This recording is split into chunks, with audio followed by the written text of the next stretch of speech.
고린도후서 8장 1절부터 15절까지를 읽었습니다. 성경을 잘 열어놓으시고요.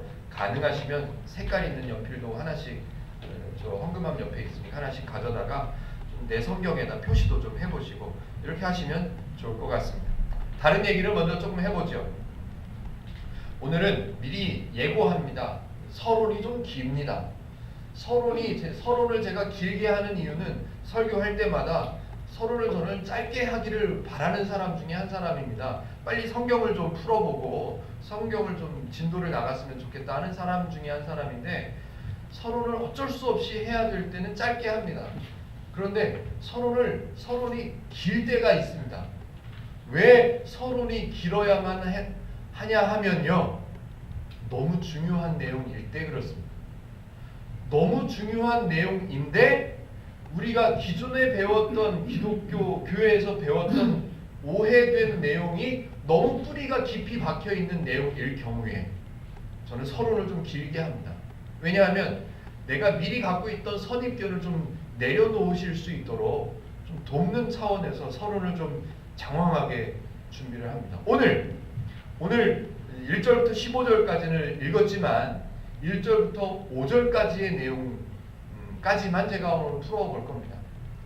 풀기에 앞서 성경을 풀어보기에 앞서서 제가 서론을 좀 길게 해볼 겁니다. 왜 길게 서론을 하는지 좀 이해를 해주시면 좋겠습니다. 잘 한번 들어봐 주시면 좋겠습니다. 간증 아시죠? 간증 많이 들어보셨을 겁니다. 또 유명한 분이 어느 교회에 간증하러 온다 그러면 현수막에다 아무개 집사님 천국을 보고 온 아무개 집사님 간증 집회 이런 거 아마 보신 경험이 있으실 겁니다. 간증 우리는 수없이 많이 간증이라는 이야기를 들어왔고 광고도 들어왔고 실제로 간증하시는 분의 간증도 들어보셨을 겁니다. 간증이라는 단어를 네이버에서 이렇게 사전을 찾아봤습니다. 의미를 찾아봤는데 국어 사전에는 별 의미가 없고요. 국어 사전에는 전혀 엉뚱한 의미가 적혀 있고요. 기독교 사전에 따로 나오더라고요. 기독교에서 사전적인 의미는 이렇습니다. 사람이 자신의 종교적 체험을 고백하여 하나님을 증명하는 일. 저도 동의했습니다. 어디에 초점이 맞아야 되냐면 하나님을 증명하는 일. 여기에 초점이 맞아야 맞습니다. 그런데 저와 여러분들이 저도 많이 들어봤거든요. 저와 여러분들이 들어본 그 간증의 스토리는 대부분 이렇게 갑니다. 너무너무 인생이 힘들고 너무너무 어려운 과정을 잘 견디고 신앙으로 잘 극복하고 믿음을 놓치지 않고 그렇게 했더니 하나님께서 큰 복을 주셔서 큰 은혜를 주셔서 지금의 이런 떵떵거리는 이런 누가 봐도 부러워하는 이런 위치까지 왔다. 얼마나 감사하냐. 이런 내용의 스토리가 대부분입니다.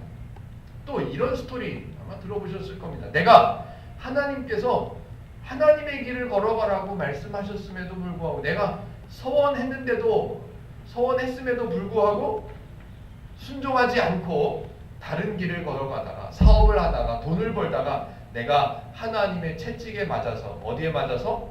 하나님께서 한 대 때리셔가지고 내가 정신을 차리고 다시 신앙을 회복하고 하나님의 길을 순종했더니 하나님께서 복을 주셔서 하나님께서 은혜를 주셔서 내가 이렇게 지금 행복하게 살고 있다고. 또 어떤 분은 내가 하나님께서 한 대 때리셔서 목회자의 길을 다시 걷게 됐다고. 그렇게 이야기하는 간증들을 아마 많이 들어보셨을 겁니다. 그래, 많이 들어보셨을 겁니다. 그런데 제가 이제 좀 센 이야기를 좀 해보겠습니다. 이런 간증들은, 이런 이야기들은 전혀 성경적이지 못하고요. 전혀 기독교적이지 못한 이야기들입니다. 성경은 늘 똑같이 말합니다. 어떤 이야기를 하냐면 사람이 무언가를 행해서 하나님의 것을 받는 일은 없습니다.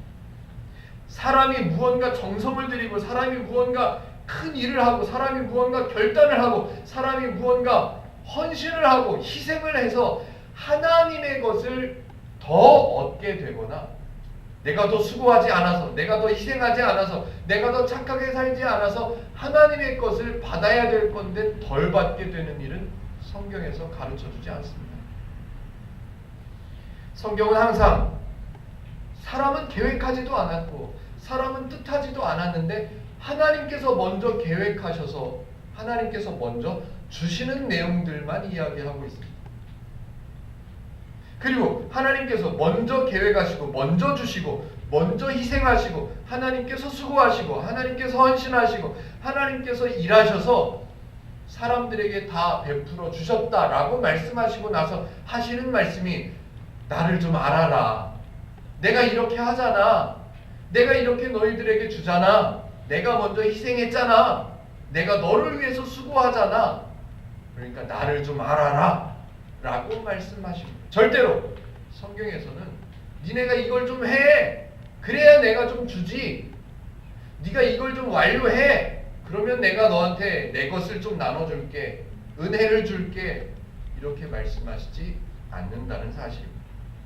제가 서론을 좀 길게 말씀을 드린다고 했는데 꼭 붙잡으십시오. 성경은 어디에서나 성경은 늘 똑같이 이야기합니다. 하나님께서 먼저 행하신다고. 내가 먼저 알아서 내가 먼저 깨달아서 하나님께서 이게 필요하시구나. 내가 먼저 행해 드려야 되겠구나. 이런 거 없습니다. 하나님은 늘 똑같은 이야기를 하십니다. 나를 알아라. 하나님인 나를 알아라. 내가 너희를 위해서 먼저 계획했고 내가 너희를 위해서 먼저 희생하고 먼저 수고했다. 그러니까 너희들은 내 마음을 좀 알아라. 내가 너에게 준 은혜를 좀 알아라. 줬는데도 왜 못 먹냐? 줬는데도 다 줬잖아. 좀 이제 알아서 누려 좀. 하나님이 먼저라는 마음을 잊어버리고 내가 무언가를 해야 되는구나 라고 생각할 때 그 순간 기독교는 기독교가 아닌 게 되어버리는 겁니다. 하나님이 먼저 주신 게 기독교구나. 하나님께서 먼저 계획하셨고 하나님께서 나를 위해서 먼저 희생하셨구나. 이걸 놓치면 안 됩니다. 이걸 놓치면 기독교가 엉뚱한 대로 걸어가는 거예요.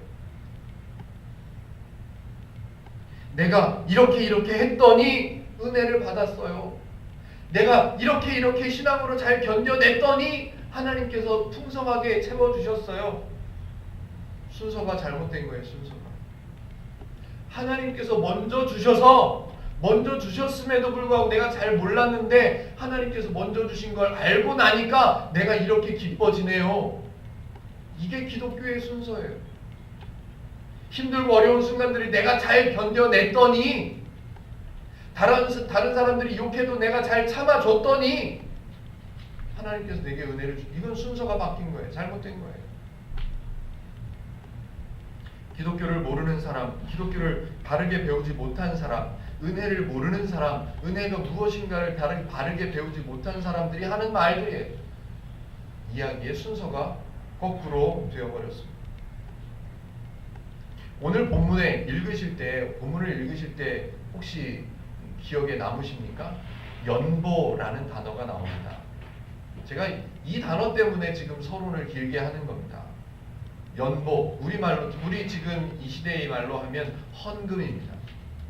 헌금에 대해서 오늘 성경 본문이 설명하고 있는 건데요. 고린도후서 8장을 읽고 고린도후서 8장으로 설교하시는 분들의 설교를 들었을 때 마음이 너무너무 안타까운 거예요. 저도 그렇게 설교를 했었는데 성경을 이제 앞뒤를 공부해보고 나니까 안타까워. 자, 얘기해보죠. 헌금. 교회 오시면 헌금을 하시죠. 물론 안 하셔도 상관없습니다. 헌금을 하시죠. 헌금하면 성도가 헌금을 했어요. 그 성도에게 이익일까요? 손해일까요? 그냥 현실적으로 한번 보자고요. 생각해보자고요. 다 내려놓고 내가 열심히 일해서 번 돈을 교회 와서 헌금을 해요. 눈치를 봐서라도 남들 눈치를 봐서 어쩔 수 없이 하는 분도 계실 거고 의례적으로 하시는 분도 계실 거고 기쁜 마음으로 하시는 분도 계실 거고 뭐 여러 형태가 있을 겁니다. 헌금을 하면 교회에다가 헌금을 하면 내 개인적으로 이익이 됩니까? 손해가 됩니까? 네, 손해예요. 손해라고 얘기하면 너무 냉정해 보이나요? 내 것을 쪼개서 헌금을 하는 거예요. 내 것이 줄어드는 거예요. 이걸 쉬운 말로 표현할 때 손해라고 하는 거예요. 이익되는 게 없습니다. 이익이 없어요. 헌금을 많이 했더니 하나님께서 내게 복을 주시는구나. 이게 아니라니까요. 이게 아니라고요. 이게 헌금을 열심히 오늘 본문을 한번 빌려볼까요? 2절 풍성한 연보를 넘치도록 했더니 하나님께서 내게 은혜를 주셨다. 이렇게 말하는 그 말들을 어떻게 좀 타임머신을 타고 거슬러 올라가서 그 말들을 다 못하게 좀 했으면 좋겠어요. 헌금하면 하나님께서 그 헌금을 받으시고 기뻐하시고 그 헌금을 받으셔서 그 헌금을 한 사람에게 더 큰 재물을, 더 큰 재정을 복으로 내려주신다. 이렇게 말하는 것은 기독교의 기자도 모르는 사람들이 하는 말입니다. 엉뚱한 얘기고 제가 썼다가 지우기는 했는데요. 헌금을 하면 하나님께서 더 큰 복을 주신다. 허풍입니다. 허풍. 이 얘기는 제가 목요일 날 한 번 더 할 겁니다. 목요일 날 언제 한번 날을 정해서 한 달 정도 제가 생각이 해야 되겠다는 생각이 듭니다. 예배에 와서 제사 때, 그러니까 성경적인 표현으로 제사 때 제물이 필요한 시대는 구약 시대였습니다. 구약 시대에는 제물이 필요했습니다. 근데 그 제물도 하나님께서 필요하셔서 제물을 갖다 바쳐라가 아니라 너희들을 내가 용서했어. 근데 사람들이 이해를 못하는 거예요. 내가 용서를 받았구나. 이렇게 이해를 못해요. 그러니까 사람들이 눈에 보이는 것을 하나 행하게 하시는 거예요. 재물을 갖고 와 그러면 재물 갖고 와서 그걸 내가 태울게. 내가 받았다고 하자. 됐냐? 너희들 용서해줬어. 이제 됐지? 알았지? 그래서 재물이 필요했던 거예요. 근데 그나마도 구약시대에는 제사 드릴 때 재물이 필요했는데 예수님께서 이 땅에 내려오셔서 십자가에 달려 돌아가시면서 내가 너희들의 대속물이 되었다. 너희들에게 이제 더 이상 재물이라는 게 필요 없는 거예요. 저와 여러분들에게는 제사 드릴 때 재물이 필요하지 않습니다. 왜? 예수님께서 이미 끝내주셨어요. 그런데 우리 시대에 헌금을 하고 있습니다. 그럼 헌금이 도대체 뭘까요? 제가 조금 더 세게 얘기하려다가 멘붕이 오실까봐 제가 더 세게는 얘기 못했습니다. 헌금에 대해서 우리는 바르게 배워야 될 필요가 꼭 있습니다. 그래서 목요일날 할 겁니다. 목요일날 제가 한 달 정도를 기간을 정해놓고 도대체 기독교에서는 왜 헌금이 있어야 하는가? 헌금은 도대체 뭔가? 이 얘기를 할 겁니다. 오늘 조금만 할 겁니다. 조금만. 왜? 사도 바울이 이야기하니까 그 내용으로 조금만 이해를 해볼 겁니다.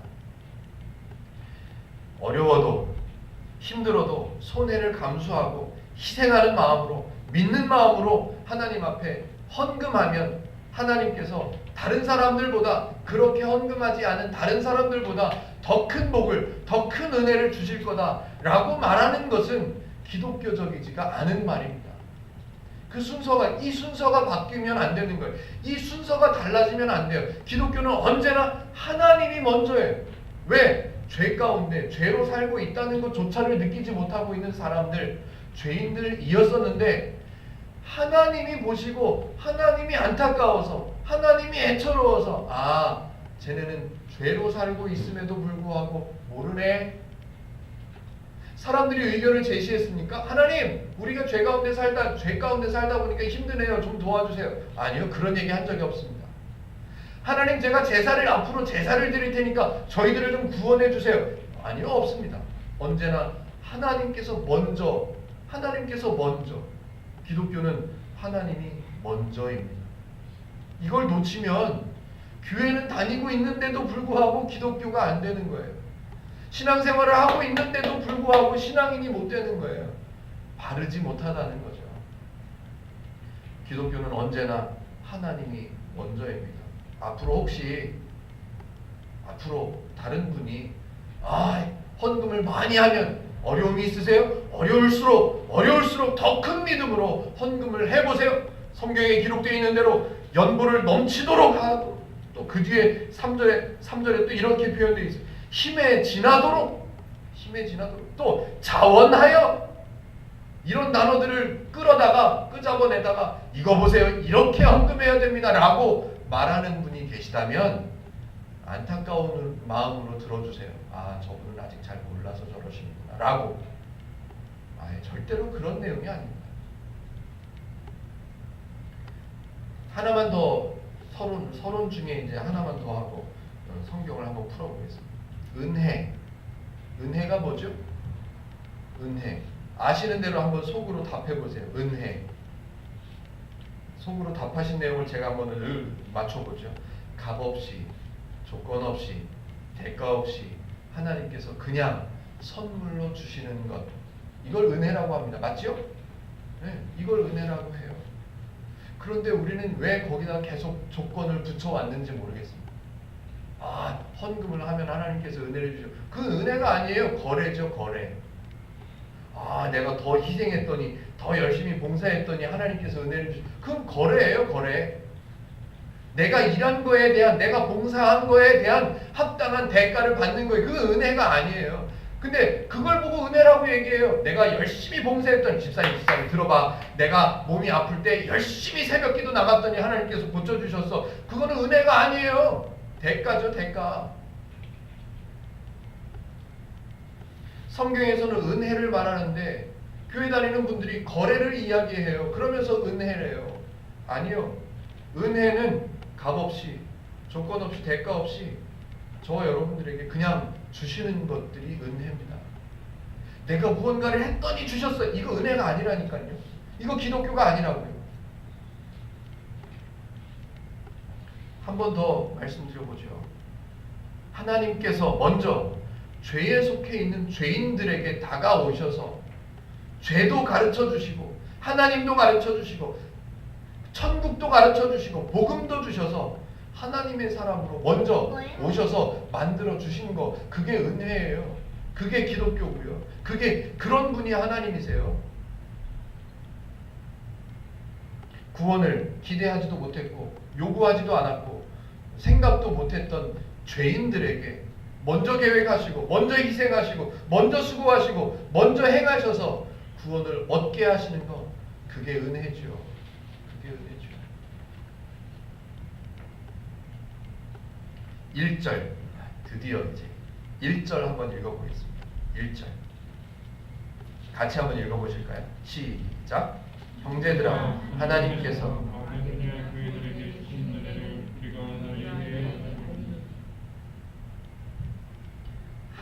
하나님께서 마게도냐 교회들에게 주신 은혜를 우리가 너희에게 알리노니. 혹시 빨간색이나 무슨 색깔 펜 있으시면 여기다가 밑줄 쫙, 별표, 동그라미, 세모, 네모 다 하세요. 이걸 놓치면 안 됩니다. 제가 다시 한번 읽겠습니다. 형제들아, 하나님께서 마게도냐 교회들에게 주신 은혜를 우리가 너희에게 알리노니.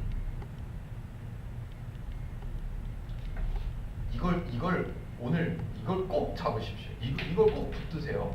하나님께서 마게도냐 교회들에게 주신 은혜를 우리가 너희에게 알리노니. 분명히 기억하십시오.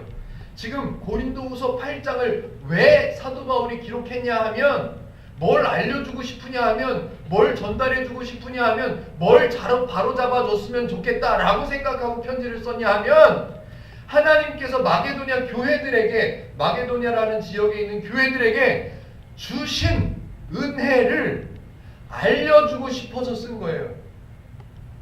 너네가 연보를 많이 해. 그러면 은혜를 주실 거야. 주실 은혜를 가르쳐 주는 게 아니라 주신 은혜를 가르쳐 주기 위해서 설명하는 거라고요. 이걸 어떻게 말씀을 드려야 이걸 놓치지 않으실 수 있을까? 고린도후서 8장은 하나님께서 이미 주신 은혜를 잘 모르는 사람들이라서 이미 주신 은혜를 설명해 주는 거예요. 이미 주신 것들, 이미 주신 은혜, 이미 주신 은혜가 어떤 거냐 하면 이걸 놓치면요 2절부터 읽으면 엉뚱한 데로 가는 거예요. 엉뚱한 데로. 마게도냐라는 지역이 있습니다. 제가 전에 한번 지도를 한번 나눠드린 적이 있었는데 마게도냐라는 지역이 있습니다. 좀 넓은 지역이 있습니다. 그 안에 여러 교회들이 있습니다. 그 지역에 있는 성도들의 상황을 설명하는 거예요. 이제 제가 이제 2절부터 설명을 할 거거든요. 풀 거거든요. 근데 놓치지 마셔야 되는 것. 지금 뭘 설명하는 거다? 하나님께서 이미 주신 은혜가 뭔지를 설명하는 거라고요. 절대로 저와 여러분들이 돈에 약하기 때문에 연보, 헌금 이런 단어가 나오면 거기에 초점이 맞아져요. 그러지 말자고요. 하나님께서 이미 주신 은혜를 너희에게 알리노니 이걸 붙잡고 계세요.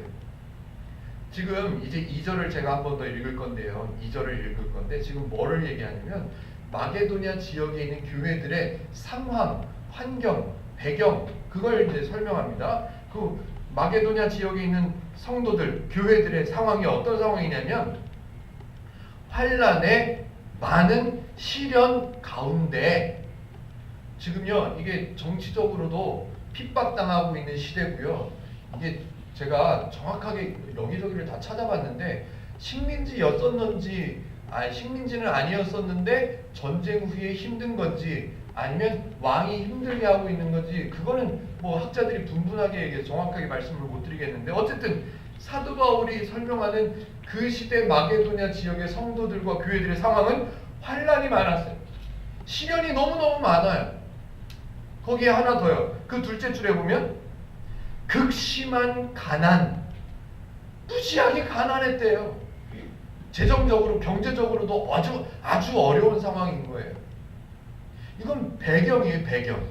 그런데 그 배경이 있음에도 불구하고 2절의 마지막 줄을 읽어보니까 그들의 풍성한 연보를 넘치도록 하게 하였느니라.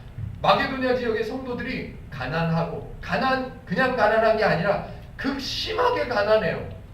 그리고 정치적으로도 힘들어가지고 환난이 많고 시련이 너무나도 많은 시대에 살고 있음에도 불구하고 거기에 있는 교회들이 거기에 있는 성도들이 사도 바울이 복음을 전하는 사역에 대해서 연보를 뭐라고요? 풍성한 연보를 넘치도록 했대요. 자, 상식 잠깐만요. 내려놓고 상식 저와 여러분들이 일반적으로 알고 있는 상식 한번 얘기해 보죠. 풍성한 연보를 넘치도록 했대요. 풍성한 연보를 넘치도록 할 수 있는 환경, 상황 제가 한 두세 가지를 얘기해 보죠. 재산이 많으면 막 백만장자 이런 사람이면 풍성한 헌금 한 방이면 교회 하나 지어요. 큰 문제 아닙니다. 할 수 있습니다. 조건이 뭐라고요? 재산이 많은 사람이면 풍성한 연보를 넘치게 할 수 있어요. 괜찮아요. 해도 돼요. 아무렇지도 않아요. 기분 나쁠 것도 없고요. 아까울 것도 없고요. 괜찮아. 그 정도는. 연말 정산만 잘하면 돼. 괜찮아. 큰 재산이 있으면 할 수 있는 거예요. 상황이. 또 이런 상황이 있을 수 있습니다. 저는 어려서부터 기도원에서 자라가지고 이런 분 많이 봤거든요. 병원에서는 포기한 아주 죽을 수밖에 없는 질병을 앓다가 기도를 한번 받든지 어떻게 한번 했는데 나았어요. 기적적으로 나았어요. 이런 분 아깝지 않아요. 풍성하게 연보할 수 있어요. 또 이런 상황이 있을 수 있습니다. 풍성하게 연보하면 또 나중에 더 큰 재산을 얻을 수 있다. 이거 확실해. 이건 확실해. 해보지 않고는 말을 하지 마. 네가 넘치도록 헌금하면 나중에 더 큰 것을 받을 수 있어 라고 유혹을 아주 확실하게 받은 사람이라면 그렇게 할 수 있습니다. 연보할 수 있어요. 넘치도록 할 수 있어요. 그런데 지금 마게도냐 교회들의 상황을 설명해 놓은 바울의 표현을 봤을 때는 이런 환경이 하나도 없어요. 하나도. 극심하게 가난하대요. 극심하게. 가진 것도 별로 없는 사람들이에요. 맨날 시련을 당하고 있대요. 희망이 안 보여. 맨날 환난, 맨날 시련, 맨날 가난, 이런 환경에서 풍성하게 넘치도록 연보를 했대요. 우리가 2절에서 주의 깊게 봐야 되는, 초점을 맞추고 돋보기를 맞춰서 봐야 되는 단어는 넘치도록, 이런 단어가 아니에요. 연보했더라, 이런 단어가 아니에요. 환난과 시련, 이런 게 아니에요. 우리가 주의 깊게 봐야 되는 단어는 둘째 줄에 있습니다. 그들의 넘치는 기쁨과, 여기에 별표를 해놔야 돼요. 여기에. 왜냐하면 지금 사도 바울이 고린도 지역에 있는 성도들에게 뭘 설명하려고 한다고요? 하나님께서 이미 주신 은혜가 뭔지를 설명하려고 하는 거예요. 그래서 예를 들어서 마게도냐 교회들을 설명하는데 얘네들이 어렵대요. 얘네들이 맨날 시련을 당한대요. 얘네들이 맨날 가난에 쪄들어 있대요. 그런데 풍성하게 넘치도록 헌금하고 있대요. 어떻게? 어떤 마음으로? 기쁘게. 넘치는 기쁨으로 넘치게 헌금하고 있대요. 지금 사도 바울은 이 연보를 했다, 헌금을 했다, 이걸 강조하는 게 아니에요. 뭘 강조하냐면 얘네도 기뻐할 수 있어. 얘네도 기뻐하고 있어. 이게 은혜잖아. 이게 성도 삼아주신 하나님의 은혜인 거야. 이게 너네들도 가난하지만 돈을 내야 돼. 너네들도 시련을 당하고 있지만 헌금해야 돼. 그래야 복을 받. 이 얘기가 아니라니까요. 한번 현실적으로 따지고 넘어가죠. 이 마게도냐 지역에 있는 성도들이, 교회들이 지금 돈이 많대요, 적대요? 극심하게 가난하대요. 극심하게 가난한 사람들이 풍성하게 해봤자 얼마나 될까요? 제 얘기를 하면 안 되죠. 저 같은 사람이 있다고 칩시다. 어려운 사람, 진짜 뭐 돈이 없어가지고 끼니를 때우기도 어려운 사람이 그 풍성한 대로 연보를 했다 칩시다. 얼마를 했을까요? 1,000만 원 했을까요? 없어요. 그런 돈 없어요. 해봐야 1,000원이야. 해봐야 넘치게 헌금을 해봐야 500원이야. 지금 사도 바울은 헌금을 많이 했다 적게 했다 이 얘기를 하고 싶은 게 아니란 말이에요. 극심하게 가난한 상황, 시련과 환난이 끊어지지 않는 그 상황에 있는 사람들도 헌금을 하는데 어떻게? 넘치는 기쁨으로 한대요. 상상이나 되니? 이해가 돼? 이해가 안 되지. 이해가 안 되고 이게 답이 없잖아. 어떻게 그 상황에서 넘치도록 연보 헌금하는데도 기쁠 수 있을까? 그게 하나님의 은혜야. 그걸 가르쳐주고 있는 거예요. 그걸. 한 절 더 읽어볼까요? 3절이요. 내가 증언하노니 그들이 힘대로 할 뿐 아니라 힘에 지나도록 자원하여. 힘에 지나도록 한대요. 힘에 지나도록. 제가 안타까운 얘기를 하나 해보죠. 절대로 동요하지 않으시기를 바랍니다. 제가 조금 흉내를 한번 내보겠습니다. 여러분! 성도 여러분! 꼭 거기다 하나 더 붙이죠. 사랑하는 성도 여러분. 저는 잘 못 붙이겠더라고요. 제가 여러분을 진짜로 사랑하고 있는지 아닌지 아직 저는 생각하고 있는데 이게 여러분은 못 느낄 것 같아서 다른 목사님들은 사랑하는 성도 여러분 이게 잘 나오던데 저는 아직 자신이 없어서 흉내를 내보겠습니다. 흉내를. 사랑하는 성도 여러분, 우리의 헌금하는 자세를 성경에서 이렇게 말씀하고 있습니다. 하나님의 말씀입니다. 이렇게 기록되어 있습니다. 어떻게 헌금하라고요? 넘치도록 헌금해야 된다고. 넘치도록. 어떻게 하라고요? 힘에 지나도록 헌금하라고 기록되어 있습니다. 성경의 말씀에 이렇게 기록되어 있습니다. 헌금을 할 때는 어떤 마음으로 하라고요? 기쁜 마음으로 하랍니다. 기쁜 마음으로. 힘들어도 마음에 허락되지 않아도 억지로라도 감사하는 마음으로 기쁨으로 헌금하셔야 하나님께서 복을 주십니다. 여러분, 우리 앞으로 헌금 생활할 때마다 넘치도록 하시기를 주님의 이름으로 축복합니다. 이렇게 말씀하시는 분들 많이 있어요. 저도 많이 들어봤어요. 지금 사도 바울은 헌금하는 자세를 설명하려고 쓴 내용이 아니란 말이에요. 사도 바울이 지금 뭘 말하고 싶으냐 하면, 야, 하나님의 은혜가 이런 거야. 하나님의 은혜를 아는 사람의 모습 중에 예를 들어서 하나를 설명해 보면 이런 거야. 마게도냐 교회 사람들이 예를 들어서 얘기해 볼게. 은혜를 아는 사람들은 극심하게 가난해도 환난이 있어도 시련이 있어도 헌금을 하는데 기뻐할 수 있는 사람인 거야. 뭘 받은 사람? 은혜를 받은 사람이기 때문에.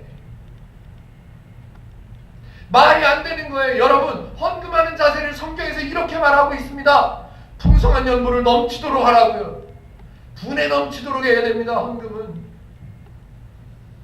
아니요, 말이 안 됩니다. 이건 기독교를 왜곡해도 뭐라 그러죠? 왜곡해도 유분수지, 이 정도로 왜곡하면 안 되는 거예요. 지금 사도 바울은 헌금을 얘기하는 게 아니에요. 헌금을 조금 하면 되겠습니까? 내 아들한테 용돈은 10,000원 주고 교회는 헌금할 때 1,000원 하고 그게 말이 됩니까? 이런 헌금의 금액을 얘기하는 것도 아니라니까요. 조금만 더 왜곡을 해볼까요? 조금만 더 왜곡을 해보죠. 힘에 지나도록 자원하여. 여러분, 헌금할 때는 자원하는 마음으로 해야 됩니다. 기쁜 마음으로, 자원하는 마음으로 헌금해야 됩니다. 한 걸음 더 들어가 볼까요? 이게 성경을요, 왜 오해하기 시작하면요, 끝도 없이 갑니다. 끝도 없이. 그게 맞는지 틀리는지 생각할 겨를도 없이 끝도 없이 왜곡으로 갑니다. 왜곡을 한 걸음 더 들어가 보죠. 4절입니다. 같이 한번 읽어보시죠. 4절 시작. 이 은혜와 성도 섬기는 일에 참여함에 대하여 우리에게 간절히 구하니. 여러분 보세요. 마게도냐 지역의 성도들은 헌금을 하는데 헌금을 받아달라고 간절히 구하고 있습니다. 우리 사도 바울이 사역하고 있는, 사도 바울과 사역자들이 사역하고 있는 일에 참여하는데 좀 끼워달라고, 내 헌금을 좀 받아달라고 간절히 구하고 있습니다. 여러분, 헌금하는 자세는 이래야 됩니다. 교회에서 내지 말라고 해도 내야 됩니다. 헌금은 열심히 해야 되는 겁니다. 이게 하나님의 말씀이고, 거기다 한 걸음 더 가면 이게 하나님의 명령입니다. 이런 엉뚱한 얘기를 도대체 어디서부터 시작해서 어디서부터 잘못 가르쳐서 시작됐는지는 모르겠지만 한번 생각해 보십시다. 만약에 이렇게 오해하는 게 기독교라면, 제가 오해했던 내용들을 설명을 많이 했잖아요. 이 오해가 정말 진정한 기독교라면 지금 편지를 쓰고 있는 대상이 하나님을 잘 알지도 못하고 있는, 은혜를 잘 배우지 못한 고린도 지역의 성도들이에요. 그렇다면 이런 복음을, 이런 기독교를 길거리 지나가는 사람에게, 여보시오, 당신 교회 다녀야 돼. 교회 다녀서 당신 어려워도 힘들어도 열심히 헌금해야 돼. 분에 넘치도록 헌금해야 돼. 기쁘게 헌금해야 돼. 꼭 아까운 마음으로 헌금하면 안 돼. 그러니까 이제 교회 와봐. 누가 교회를 오겠습니까? 그래서 교회에서 전도팀 훈련할 때 이런 얘기하죠. 절대로 전도할 때는 헌금 얘기하면 안 된다고.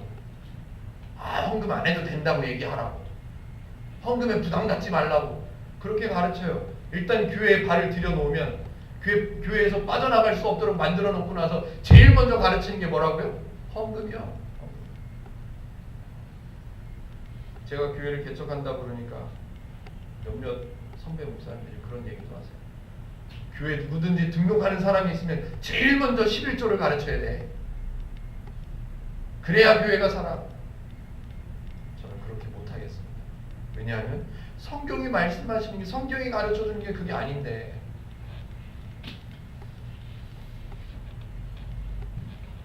여러분 같으면 이런 기독교를 여러분의 자녀들이나 여러분의 부모님이나 여러분의 가족들에게 소개하고 싶으시겠습니까? 엄마 힘들어도 헌금해야 되는데 교회 갑시다. 이제 저 동민이도 웃어요. 동민이도. 여러분 같으면 이런 기독교를 전할 수 있겠냐고요. 전할 수 있겠냐고. 근데 복음을 전할 때는, 전도할 때는 그런 건 다 감춰놓으래요.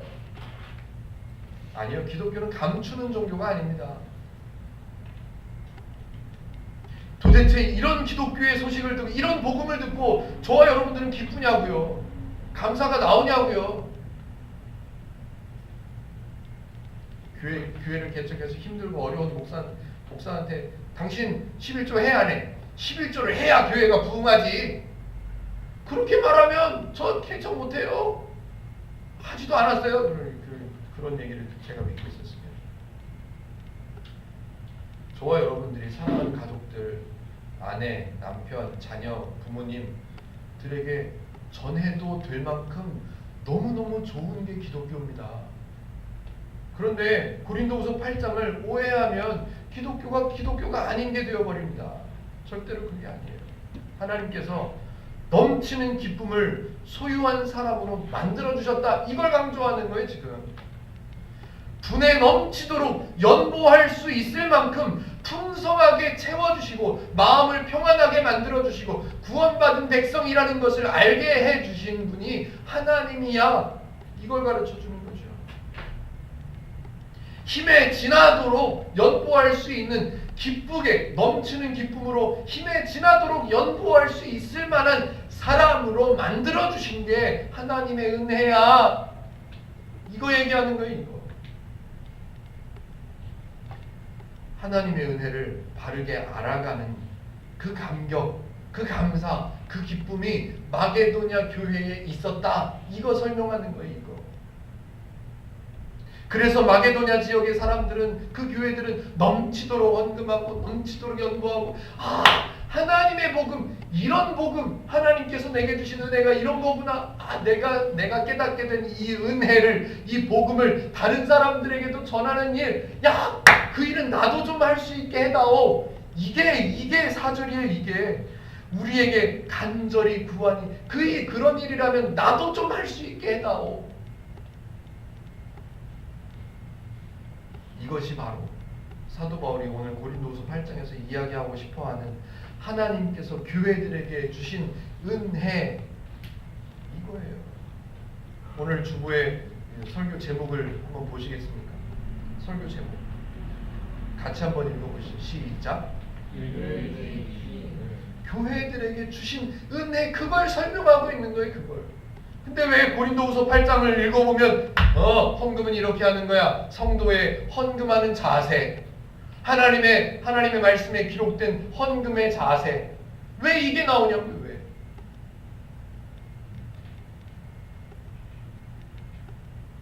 (5절) 한번 같이 읽어보겠습니다. 5절 같이요. 시작. 우리가 바라던 것뿐 아니라 그들이 먼저 자신을 죽게 드리고 또 하나님의 뜻을 따라 우리에게 주었도다. 먼저 자신을 죽게 드리고, 배경 먼저 설명해 볼게요. 우리가 바라던 것뿐 아니라, 사도 바울은 지금 복음을 전하는 일을 하면서 그 생활이 될 수 있도록 연보해 줬으면 좋겠다. 이 정도만 요청했어요. 그랬더니 마게도냐 지역에 있는 성도들이, 교회들이 분에 넘치게 기쁘게 넘치는 기쁨으로 막 했어요. 그런데 그것뿐만이 아니라 라고 말합니다. 그것뿐만이 아니라 우리가 요청한 것은 요건데 요거 말고 다른 게 또 있다고 얘기하는 거예요. 뭐냐면 그들이 먼저 자신을 죽게 드리고, 풀어보죠. 자신을 죽게 드린다는 말은 내가 배를 쫙 갈라가지고 나를 제물로 드렸다, 이런 말이 아닙니다. 이런 말이 아니에요. 자신이 갖고 있었던 게, 하나님의 은혜를 받기 전에 자신이 갖고 있었던 기준, 가치관, 자신이 갖고 있었던 방법은, 삶의 방법은 무슨 방법? 한 글자, 죄의 방법. 내 건 줄 알았어요. 죄가 내 거로 알고 있었어. 나는 죄로 살아오면서도 죄인 것을 모르고 죄가 나가 죄, 이렇게 살았던 사람들이에요. 그 사람들이 자신을 하나님께 드렸대요. 이 말은 그들이 갖고 있었던 죄의 기준을 버렸다는 말이에요. 죄의 기준을 버리고 하나님의 뜻을 따라, 하나님의 기준, 하나님의 방법, 하나님의 원리를 따라서 우리에게 줬대요. 돈만 줬을까요? 같이 응원했을 거고요. 같이 시간만 되면 함께 가기를 원했을 거고요. 늘 편지를 쓸 때마다 기뻐했을 거고요. 늘 마음속으로 기도했을 거고요. 우리에게 주었다. 형편도 안 되고 맨날 시련, 맨날 환난, 가난하고 극심하게 가난해. 그 사람들이 어떻게 이렇게 우리에게 우리가 요청했던 것 말고도 더 줄 수 있는 사람이 되었을까? 알았냐? 이게 바로 하나님께서 교회들에게 주신 은혜야.